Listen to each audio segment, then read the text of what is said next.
Que bom ver você nessa manhã. E hoje nós vamos continuar nosso estudo no livro de João.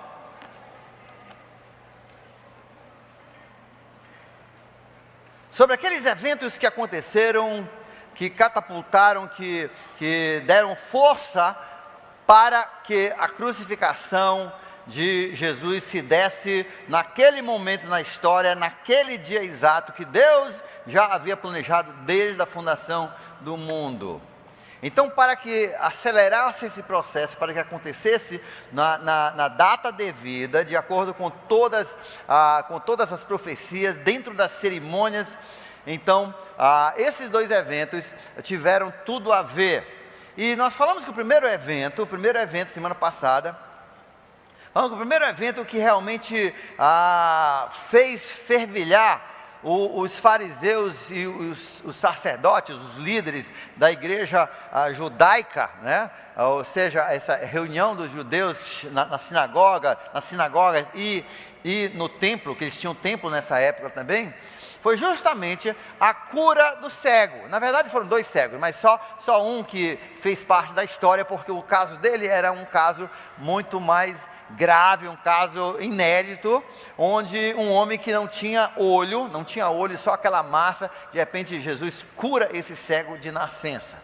E com isso então, a coisa pega fogo. Muitas pessoas creem, isso gera um ciúme, medo, raiva dos fariseus e dos líderes da comunidade, que achavam que agora Jesus ia tomar deles o poder. Estava todo mundo indo para o lado de Cristo, e como é que ia ficar o templo e todas as suas cerimônias, como é que ia ficar o dinheiro do templo, isso aí era importante, e como é que ia ficar a situação diante de Roma, porque os judeus estavam sob o jugo de Roma, mas Herodes tinha conseguido certa liberdade, certa autonomia, e os judeus curtiam isso, porque eram muitas, tinham passado muito tempo, uns 400 anos, que eles não tinham essa facilidade, e eles então estavam curtindo, eles queriam e não queriam que ninguém mexesse nessa estrutura. E nós falamos então que com essa situação do homem que foi criado, então criou tumulto entre o povo, a ponto que eles queriam era eliminar o homem. Eles expulsaram o homem da sinagoga. Por eles era o cego que agora havia, podia morrer, que era até melhor. Perseguiram ele, perseguiram os pais dele. Por quê? Porque isso não favorecia o poder deles. Jesus tinha se tornado agora oposição dessa religião organizada, dessa religião sedimentada em tradições que se diziam basear no Velho Testamento, mas violavam todas as leis que Deus havia dado ali. Aí o segundo evento, veja só, com isso a perseguição se tornou tanta que o povo, né, os fariseus tentaram apedrejar Jesus.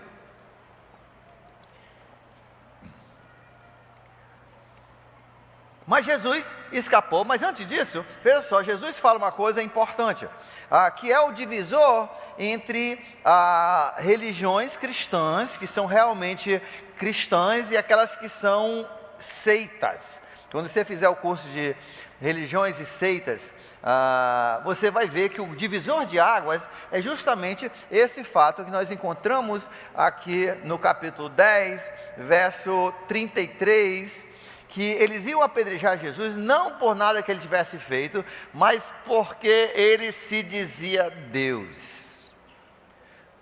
No livro de 1 João, Deus diz assim: olha, como é que você consegue conhecer falso cristianismo? É o que eles falam de quem é Jesus.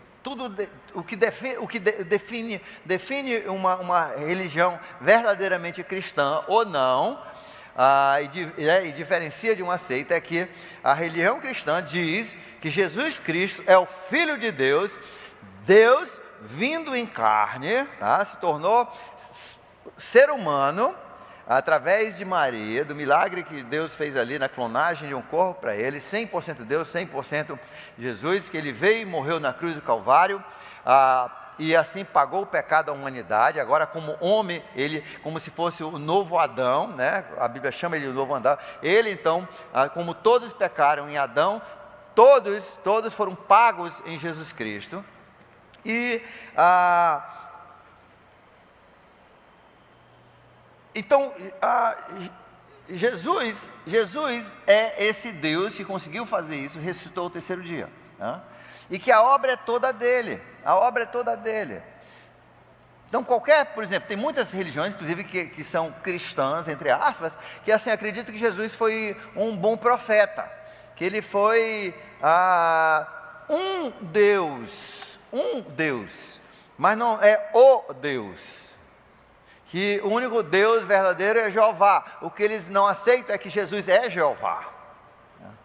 Eles aceitam ele como um Deus, como também nós podemos nos tornarmos um Deus nesse sentido, uma vez aperfeiçoados.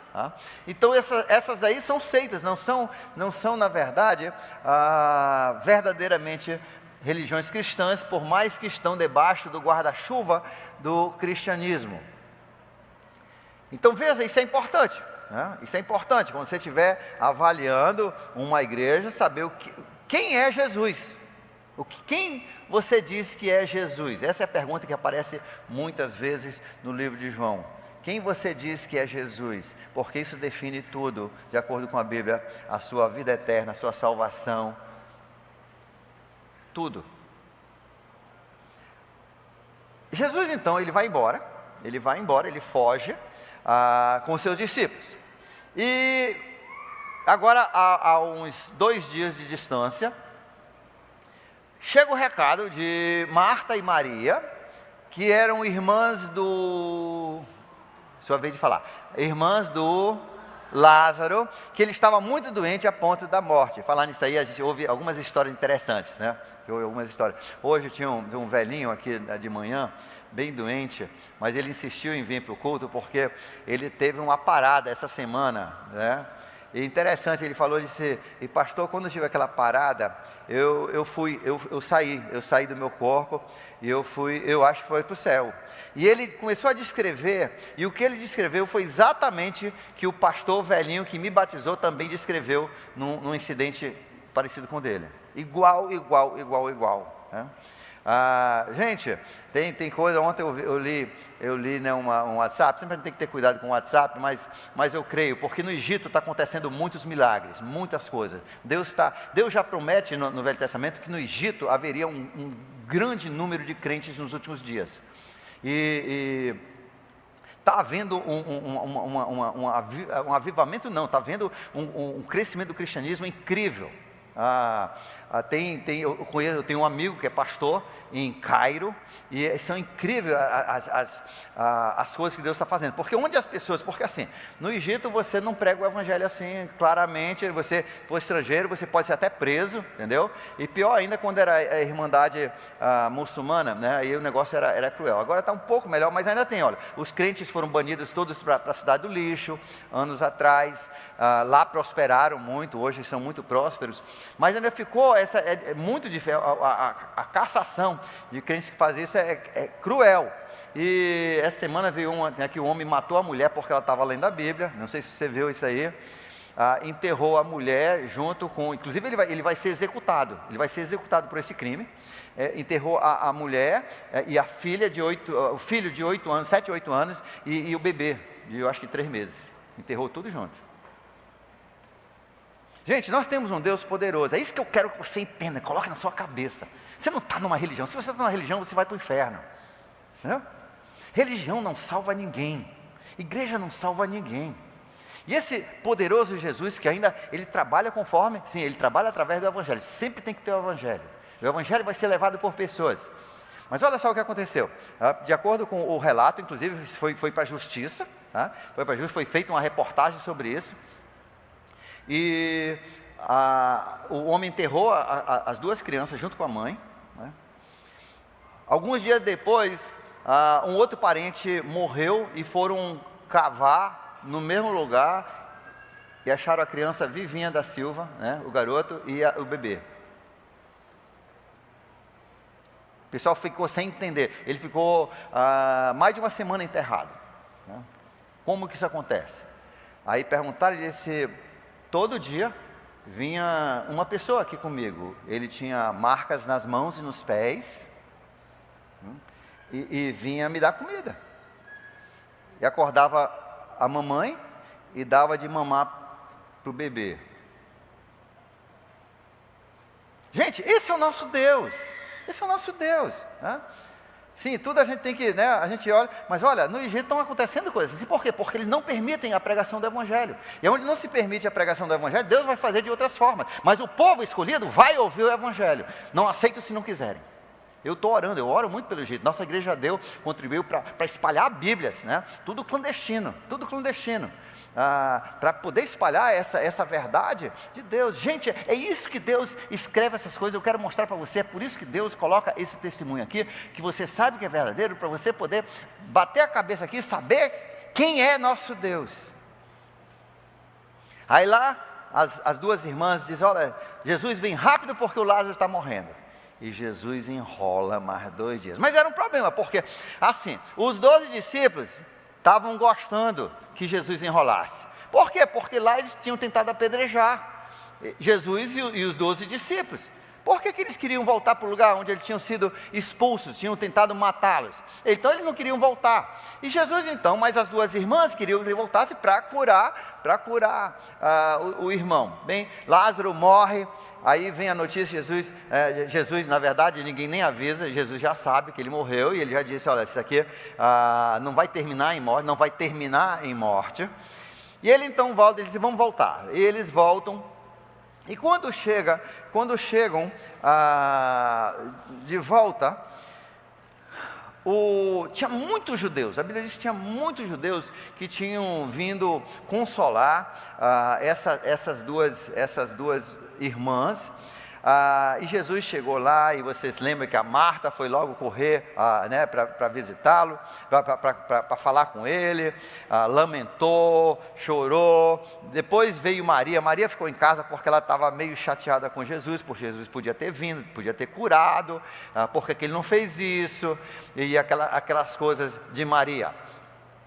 E finalmente Maria também veio, e Jesus então disse, me leve lá no morto. E nós falamos semana passada que um dos motivos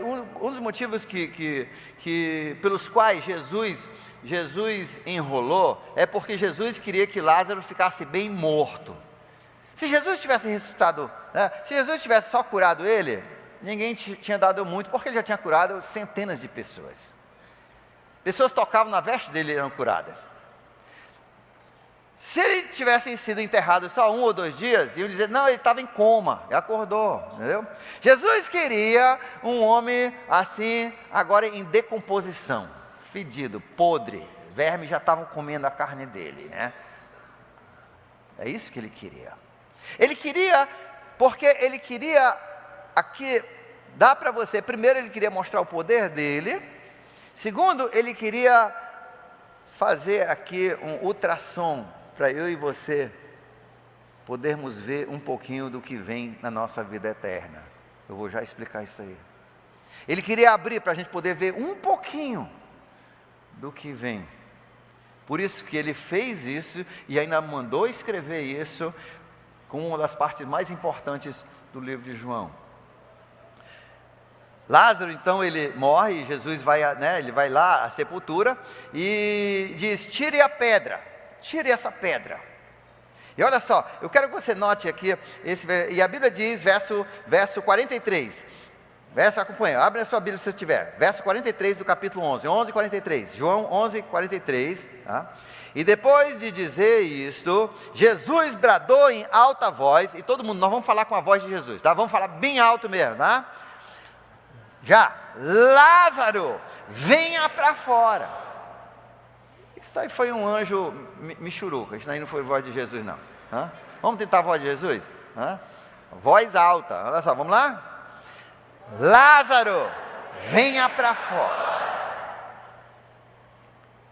O morto saiu com as mãos para fora com as mãos e os pés envolvidos em faixas de linho e o rosto ainda num pano. Já pensou? Hoje, onde se diz que é esse túmulo de Lázaro, e não existe motivo de achar que não é, você vê que seria impossível o Lázaro todo enrolado poder sair de lá. Eu não sei se ele saiu assim.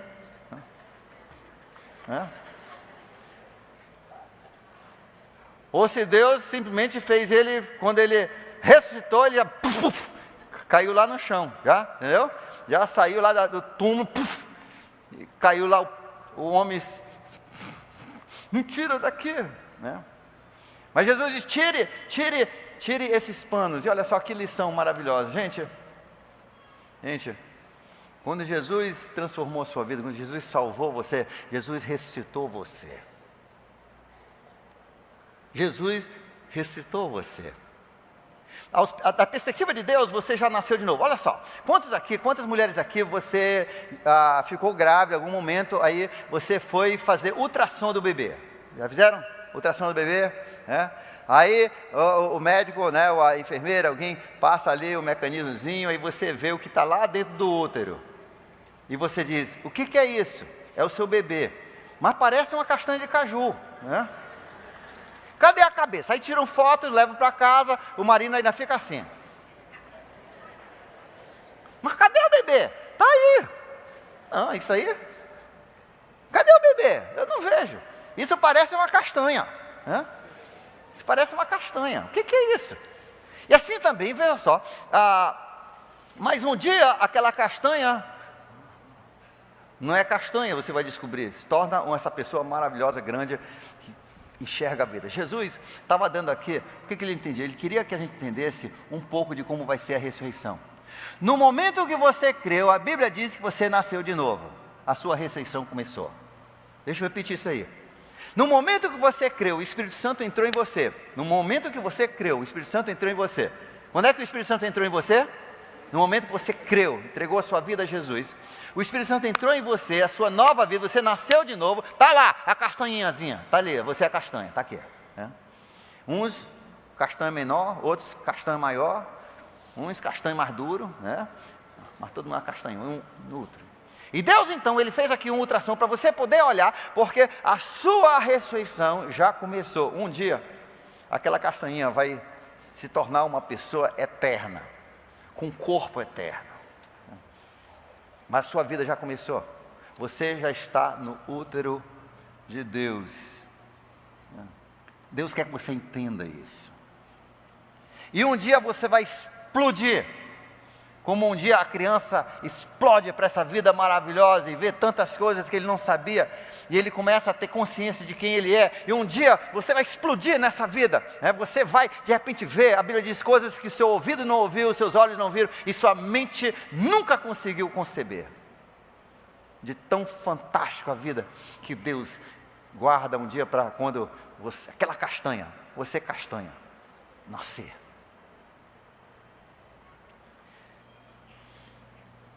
Agora, a segunda coisa que eu acho interessante, olha só, com alta voz. Olha em 1 Tessalonicenses, capítulo 4, verso 16. 1 Tessalonicenses, capítulo 4, verso 16.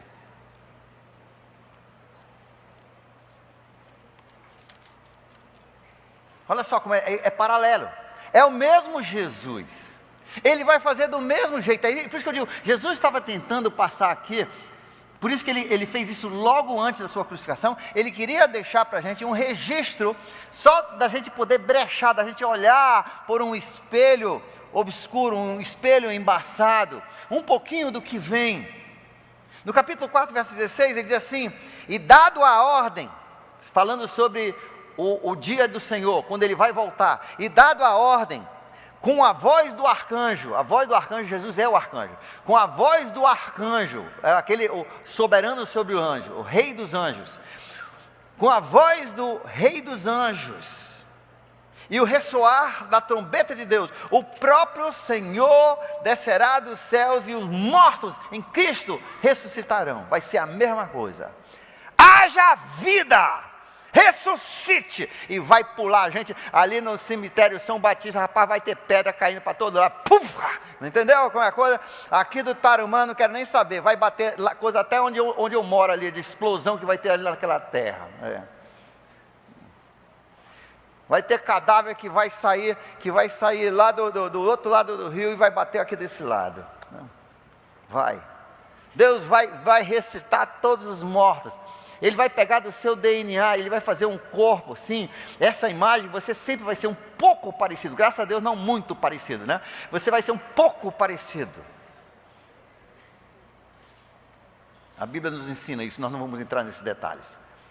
Você vai ser um pouco parecido com o que você é, só que perfeito. Todo mundo top, top, top.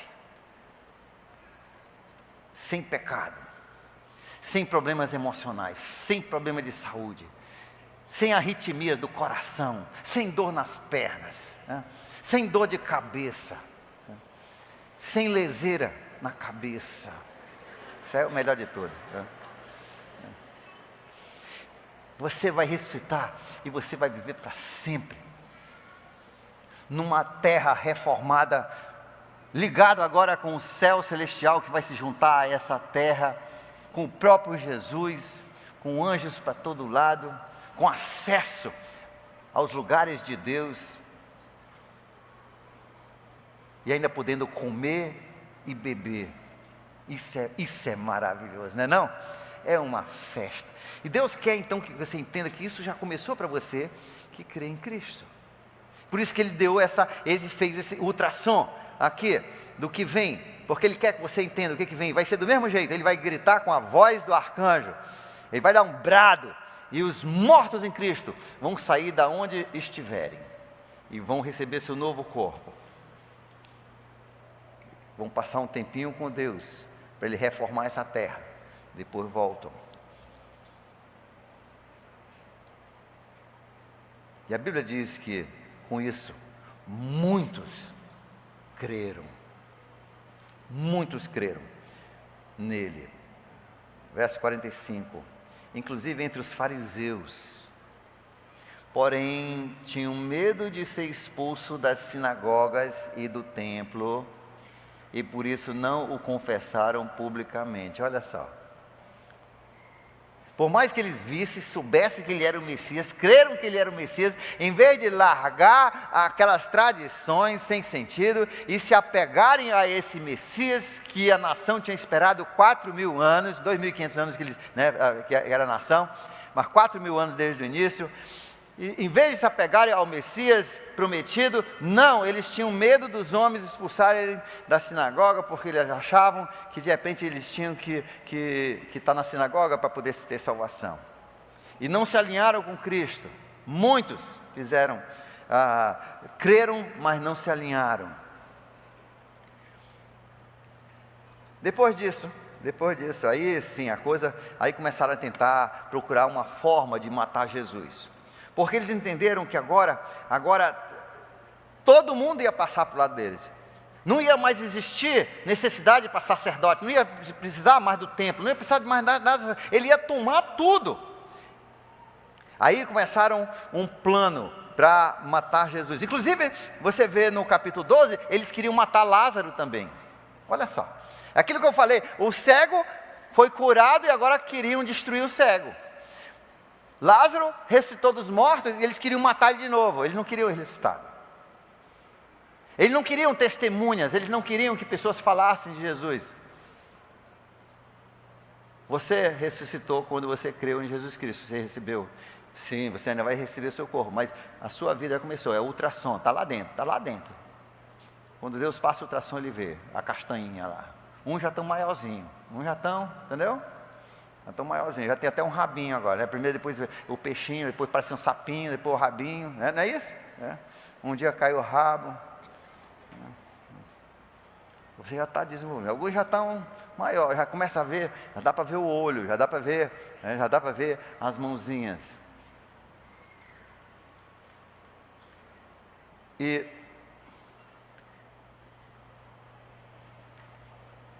então Satanás, ele entende que você é vivo. Ele entende que você já ressuscitou. Já não há mais morte para os que estão em Cristo Jesus. Pois a lei, não há mais condenação para aqueles que estão em Cristo Jesus. Pois a lei do Espírito da vida te livrou da lei do pecado e da morte. Lucas 20:36 diz: estes já não podem mais morrer. São iguais aos anjos, porque são filhos da ressurreição. Por isso que Jesus diz, é vida eterna. Você já não pode mais morrer. Já está garantido, porque você já está no útero de Deus. Ele já vê, ali com ultrassom, ele já vê você, a castanhinha está lá. E essa castanhinha vai nascer. E vai ter um corpo fantástico, como Ele vai te dar.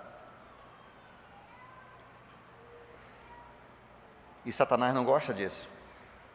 Satanás não quer que você fique testemunhando, porque senão outras pessoas vão crer. E ele vem, ele vai tentar destruir a sua vida, ele vai tentar macular seu testemunho, ele vai tentar atrapalhar você, ele vai tentar fazer, ele tem 1000 artimanhas para tentar atrapalhar você, porque ele não quer que você seja testemunho de Jesus. Nosso trabalho é testemunho de Jesus. Essa semana ele vai tentar atrapalhar você, para você não trazer ninguém domingo.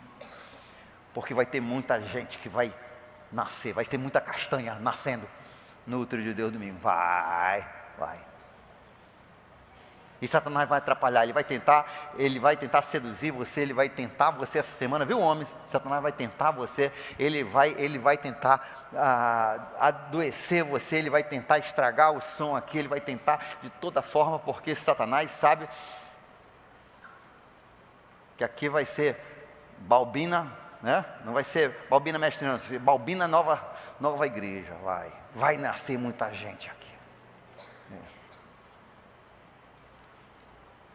Satanás não quer testemunhas, ele não queria Lázaro, ele queria matar Lázaro. Satanás não quer testemunho, ele vai tentar destruir a sua vida, ele vai tentar manchar você. Você tem que lutar, porque é o seu testemunho, que faz as pessoas chegarem. Foi o testemunho de Lázaro que fez mais ainda judeus virem. E um cidadão lá de Betânia resolveu fazer uma festa, um churrasco, para comemorar a volta de Lázaro, a ressurreição de Lázaro. Convidou Jesus, que era, né, a pessoa que fez isso acontecer, e as irmãs estavam lá. E aí você vê uma coisa bem legal, uma história famosa, mas nós queremos conversar um pouco. Maria, que era uma das duas irmãs, Maria agora tinha crido. Ela por muito tempo tinha andado com Jesus, era até amigo de Jesus, mas ela nunca tinha crido que Jesus era o Messias, e que só Ele tinha o poder de perdoar pecados, só Ele tinha o poder da vida, só Ele podia realmente ressuscitar. Maria não tinha crido, Marta já tinha crido, mas Maria não tinha crido. Aí nós temos uma cena lindíssima. Aqui nessa festa, o costume deles era que geralmente eram só os homens que ficavam à mesa, e tipo um sofá, onde você ficava assim meio escorado assim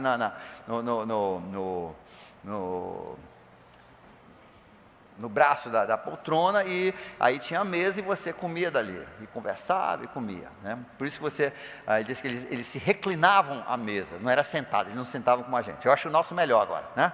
Você ficar deitado comendo, fica meio, né? Se bem que alguns de vocês comem até na cama, né? Vocês ficam vendo filme, pipoca, sanduíche. Não imagino como é que vocês dormem ali no meio das baratas e né? Vocês dão uma limpeza depois, né? Antes de... comendo biscoito, bolacha, negresco. Olha aí, negresco, é bom, né? Então, ó, você está treinando para fazer parte da ceia de Jesus. Então, eles estavam ali, e vem Maria vem. E as pessoas também, outro costume, eles tiravam seus sapatos, lavavam os pés antes de entrar na casa, tá? Que você vai ver no capítulo 13, essa cerimônia de lavar os pés, para deixar bonitinhos os pés, e ele ali reclinado, seus pés estavam expostos, e lá vem Maria, e ela pega o que ela tem de mais importante na vida. Ela pega, porque Maria, além de ser, a gente entende que talvez ela fosse uma prostituta, ou garota de programa, garota de programa, e ela tinha 7 demônios que Jesus já tinha expulso, mas expulsou os demônios, mas ela ainda não tinha crido. Olha só, ela não tinha crido, ela ainda não era filha de Deus. Era amiga de Deus, mas não era filha de Deus. Então, ela vem a Bíblia diz que ela tinha essência de perfume. Ela trabalhava com a Inodê também. Ela era a fábrica de Inodê. Nos parece, pelo que nós entendemos aqui, essa essência era do qual se usava para fazer perfumes. Essa essência, uma garrafa dessa essência custava o salário de um ano inteiro. Coloque isso aí, para ver quanto. Era caríssimo. Era o como ela ganhava o seu dinheiro agora. Era a nova fábricazinha dela, que ela estava produzindo perfume para as pessoas. E ela pegou aquela essência e foi lá e abriu aquela garrafa e derramou nos pés de Jesus. Aí secou com seus longos cabelos. E a Bíblia diz que aquele perfume exalou por toda a área da casa e por fora. Naquele momento foi um momento de fé dela, onde ela colocou aquilo que era mais importante. E ela colocou nas mãos de Jesus. O jovem rico, você se lembra, Jesus disse assim: venda tudo e vem, siga-me. E ele não se apartou do seu dinheiro, ele não conseguia livrar do dinheiro. A coisa mais importante para o homem rico era o dinheiro, ele não conseguia, e ele não seguiu Jesus e foi para o inferno. Eu não sei o que te impede, o que é isso? Qual é o pecado que você gosta tanto que você não vem para Deus? Qual é a coisa, qual é o elemento? O que está acontecendo na sua vida que você sabe que você precisa vir, mas aquilo te segura porque aquilo é tão importante. Hoje você tem que quebrar aquilo ali e derramar para Jesus. Deixar isso nas mãos de Deus. Talvez a coisa mais importante é a sua própria vida. Você gosta de mandar na sua própria vida. E é a sua vida que você tem que dar para o Senhor.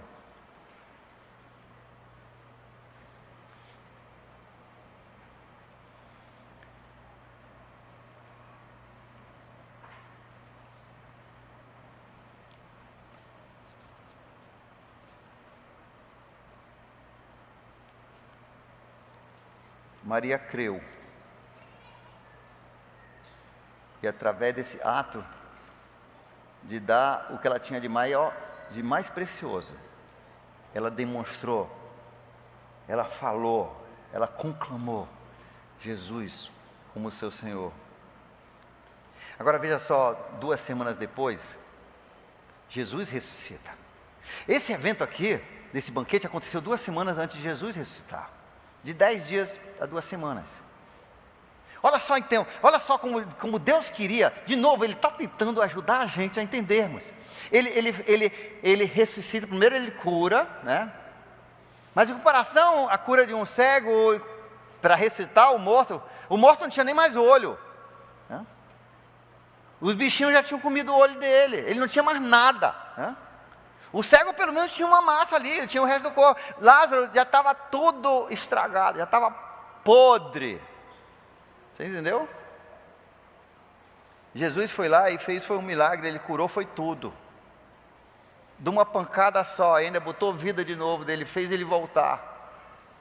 Ele ressuscitou desses mortos. E logo em seguida, 10 dias depois, 10 dias a 2 semanas, depois ele, na verdade 2 semanas, perdão, 10 dias, perdão. Ele se ressuscita. Ele ressuscita dos mortos. Você está entendendo a história? Se ele pode se ressuscitar,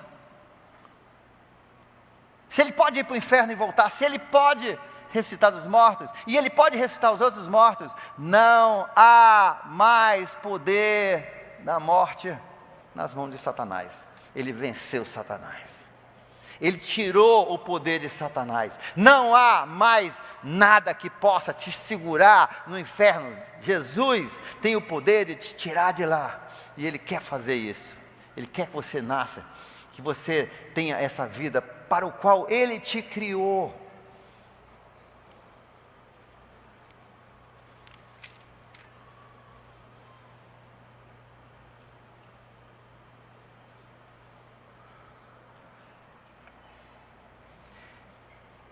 Então, concluindo, eu queria falar sobre 5 coisas. Por que Jesus enrolou? Nós vamos voltar. Alguns nós já falamos, mas nós vamos agora colocar tudo em ordem para você poder anotar. Por que Jesus fez essas coisas que inclusive foi o motivo porque a partir de Lázaro, então, foi ali depois de Lázaro, Judas estava com Jesus lá com Lázaro, Judas estava lá com ele. E a partir dali é que ele decidiu, a Bíblia diz que ele gostava de dinheiro. Judas era um ladrão, era o tesoureiro da igreja e era ladrão. Por isso a gente tem muito cuidado com quem a gente bota na tesouraria da igreja. Ele era um ladrão, ele reclamou de que desperdício esse perfume, a gente podia ter vendido e ajudado os pobres. A Bíblia diz mentira dele, ele queria esse dinheiro no bolso dele.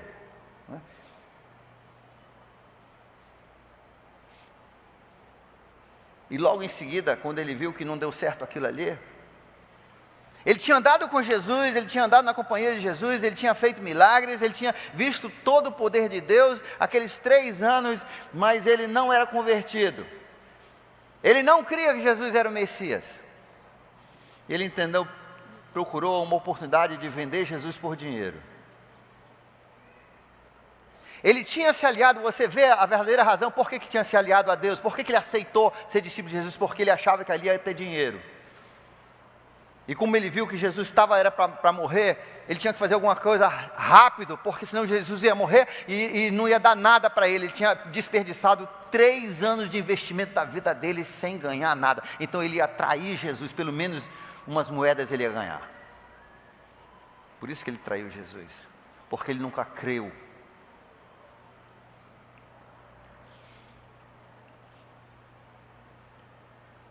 Jesus então, ele morre e deixa isso aqui para nós. Por que Jesus enrolou? Ele enrolou porque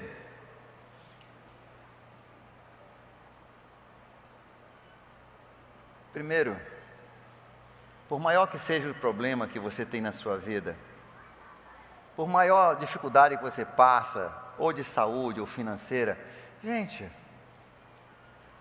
isso não é um grande problema para Deus. Você entendeu? Ele é Deus. Se Ele quiser vir, Ele resolve rapidinho. Você entendeu? E se Ele não está resolvendo rapidinho, é para o teu bem, para a alegria dEle e para a fé dos outros. De qualquer forma vai ser bom. É como quando os discípulos acordaram Ele no barco. Mestre! Você nem está aí, se a gente vai se perecer, nós vamos naufragar. Você acha que Deus vai naufragar? Olha a cabeça dos idiotas, né? Me desculpe, mas os caras estavam idiotas, não eram, estavam idiotas, será que Jesus que criou o mar vai afundar no mar? Por isso que Jesus estava dormindo, e Jesus parece que está dormindo na tempestade da sua vida, mas não, é porque não é tão sério assim. Da nossa perspectiva, isso é horrível. É a maior coisa que eu já sofri na minha... Meu Deus, Ele já viu isso tantas vezes. Confia isso para Ele. Segundo, Jesus disse que Ele enrolou aí mais 2 dias porque ia ser para a glória de Deus. Aquilo que eu falei antes. Se Ele tivesse ido lá curar, ninguém tinha glorificado muito. Se Ele tivesse curado depois do primeiro dia, iam dizer que Ele estava em coma. Mas quando o bicho estava podre, já se desfazendo, e Ele devolveu a vida, restaurou o corpo, Ele deixou a gente ver que Ele tem o poder de ressuscitar o morto. Pegar daquele seu pozinho que está lá um dia, né? Ele vai pegar lá do pó do Bruno, do Israel, do Mailer, né? Da Sui, da minha mãe. Um dia ele vai fazer de novo, daquele pó que ficou ali, daquele DNA, ele vai fazer um novo corpo perfeito. Parecido com esse, mas perfeito. Sem celulite, sem marcas, sem rugas, com cabelo. E a Bíblia diz então que Jesus enrolou mais um pouco porque Ele ia ser glorificado através disso, Ele ia brilhar mais, E às vezes Deus, Ele não vem no momento que nós queremos, porque Ele está planejando a glória de Deus. Isso tudo tem que ser para a glória de Deus. Às vezes nós queremos resolver rapidinho. E na verdade Deus diz, não, tem que ser no tempo dEle, porque quem tem que ser glorificado não é eu, não é um pastor, não é A, B, não é um advogado, não é um governador, não é o presidente. Quem tem que ser glorificado é Deus. E por isso que às vezes Ele deixa a coisa ali cozinhando um pouco. Até as pessoas perderem esperança, aí ele vem e Deus é glorificado. Deus quer ser glorificado na sua vida, Ele quer brilhar na sua vida. Terceiro, a Bíblia diz que ele enrolou porque assim muitos creram. Muitos creram. Quanto mais tempo ele passou, aí você tem, no início era só Marta, Maria e Lázaro. Quando Jesus finalmente chega lá, a Bíblia diz que tinha muitos judeus que tinham ido para a casa deles consolar. Eles parecem que eram pessoas muito conhecidas, talvez até porque a Maria era muito conhecida. E tinham ido, e agora muitas pessoas puderam ver esse evento, muitas pessoas creram. E às vezes Jesus então ele não vem tão rápido quando a gente quer, porque Ele quer que a obra seja grande, não pequenininha.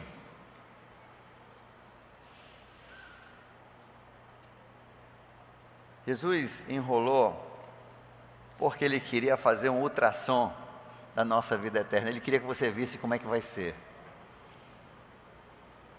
Aqui foi só um ultrassom do que vai acontecer com você. Vai acontecer com você. Você vai ressuscitar desse jeito também. Você vai ser transformado desse jeito aqui. Você agora já é a castanha. Mas você não imagina o que você vai ser no final. Você não imagina a vida que Deus tem preparada para você. E finalmente, Jesus enrolou porque Ele queria que esse processo desse início à crucificação dele, ao julgamento e à crucificação.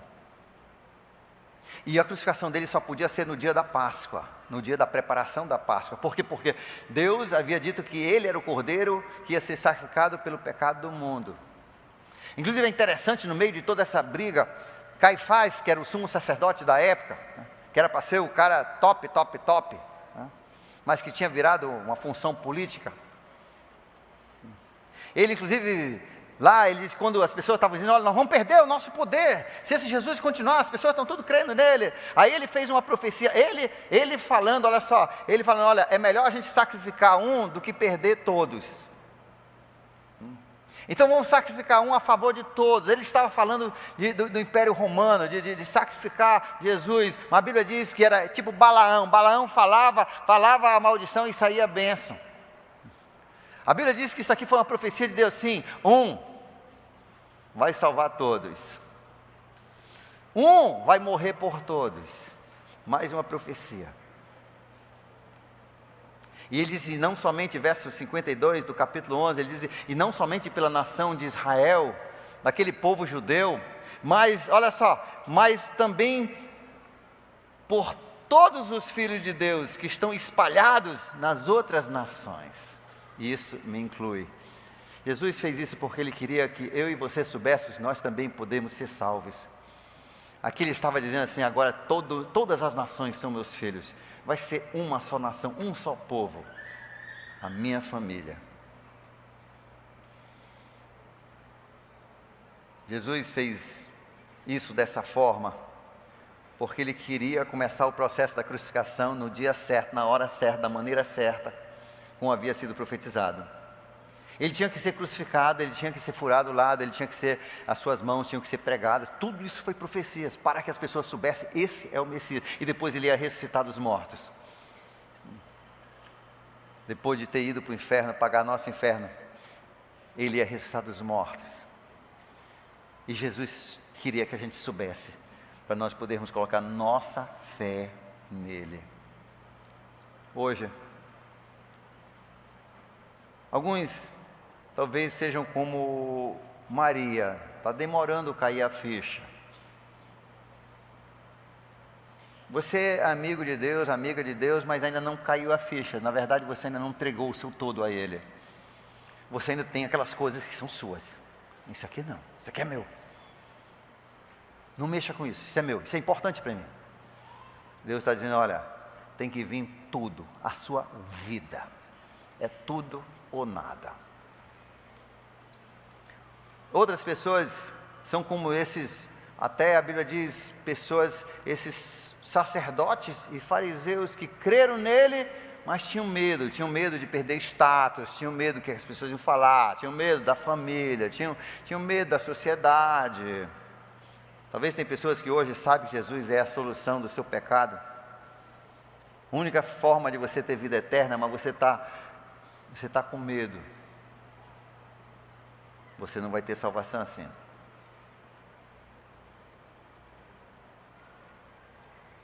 Mas hoje, talvez alguns aqui caiu a ficha. Talvez pessoas que já foram até batizadas, estão aqui na igreja, mas na verdade nunca entregaram a sua vida ao Senhor Jesus, crendo que Ele é o Senhor. Ele faz tudo. Ele faz tudo, não é por obras, não é por você ser uma boa pessoa. De vez em quando alguém diz assim, eu estou lutando pela minha salvação, então você não tem salvação. Deus colocou isso aqui, esse exemplo, porque assim, Lázaro estava morto e amarrado. Morto e amarrado. O que Lázaro podia fazer? Ele era fedido, já estava podre, não conseguia fazer mais nada. E a primeira coisa, para você poder chegar em Deus e conhecer a salvação, você tem que entender que você é podre de pecado, que você está afastado completamente de Deus. E um dia você vai para um lugar onde não existe Deus. Você se lembra daquela história dos dois? Jesus contou aquela história, ele viu a situação e contou a história. Tinha um fariseu que vivia uma vida muito justa. Ele dizia, eu não sou muito pecador, não sou muito mulherengo, em comparação com ele, não rouba nada. Tem pessoas que acham que se comparando com outras pessoas, eles não são tão ruins assim. Gente, enquanto você não entender que você é pecador, completamente contaminado pelo pecado, você não pode ter salvação, Jesus não te salva. Por isso Jesus deixou ele apodrecer completamente. Quando ele estava podre, aí Jesus foi lá e fez o milagre. Enquanto ele ainda tinha vida, podia ser o próprio organismo que reagisse. A obra é toda dele. Até tudo que aconteceu com Lázaro, foi Jesus que fez. A sua salvação depende única e exclusivamente de Jesus. Você só tem que entender que você é pecador, afastado de Deus, você é podre. Aí sim você pode ser filho de Deus. Ele vai te ressuscitar, perdoa teus pecados. Te coloca no útero de Deus, uma castanhazinha. E você começa a crescer. E um dia você vai ver o que você vai se tornar. Um dia você vai ver o que Ele tem preparado para você. Hoje, independente da situação que você se encontra, talvez Deus hoje está te chamando. Deus usou isso e escreveu isso aqui nesse lugar para você. Foi para você. E Ele diz, é sua vez. Maria, José, Tiago, João, é sua vez. Crês em mim como o Senhor. Vais entregar ou não vais entregar sua vida a mim? Vamos baixar nossa cabeça. Se hoje você diz, é isso que falta. É isso que falta na minha vida. Falta eu entregar minha vida a Ele. Eu estava tentando ajeitar a minha vida. Eu entendi hoje. Não, você vem como podre mesmo. Lázaro estava podre. É ali que Deus age.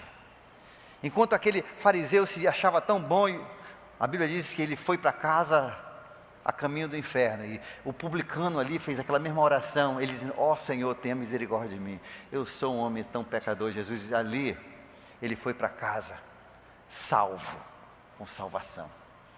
Assim hoje, então, se você reconhece que você é pecador, e você estiver disposto a entregar tudo que você é para Ele, você pode ser salvo. Essa é a promessa de Jesus. Ele morreu e ressuscitou para que isso acontecesse.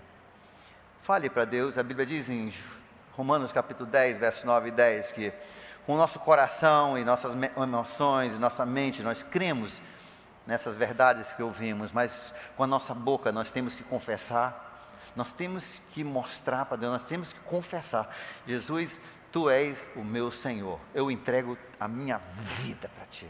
Fale isso para Ele. Se hoje você tem esse desejo, entregue a sua vida para Ele, fale baixinho, Deus, eu quero entregar minha vida para Ti, eu entendi hoje, eu tenho que ser como morto, nada que eu tenho vai me ajudar a ressuscitar, eu preciso única e exclusivamente de Ti.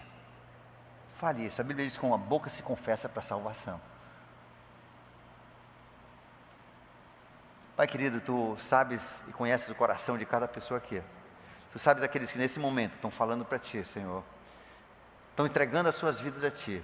Por isso eu te peço a Tua bênção, e que agora eles nasçam, aquela castanhazinha, no útero de Deus, Senhor, que vai crescer e um dia vai ter um corpo perfeito, uma vida perfeita, num planeta perfeito, Senhor, na terra, no novo céu, e vão participar para todo sempre contigo. Pai, abençoe, e ajude-os agora a começar a desenvolver, a crescer, de castanha ao feto, até um dia nós explodirmos naquela vida maravilhosa que tens preparado para nós, diante da Tua vinda e da ressurreição dos mortos. Pai, nós te louvamos por essas verdades do livro de João, capítulo 9, 10, 11 e 12. Amém. Se hoje você tomou uma decisão, eu vou pedir que você faça mais uma coisa, antes de você sair. Ninguém saindo ainda. Levante bem alto a sua mão, se você aceitou Jesus hoje. Levante a sua mão bem alto, bem alto. Hoje eu entendi. Levante a sua mão, pega uma fichinha dessa, que os conselheiros têm aí, tá? Pega uma fichinha dessa, preencha a fichinha.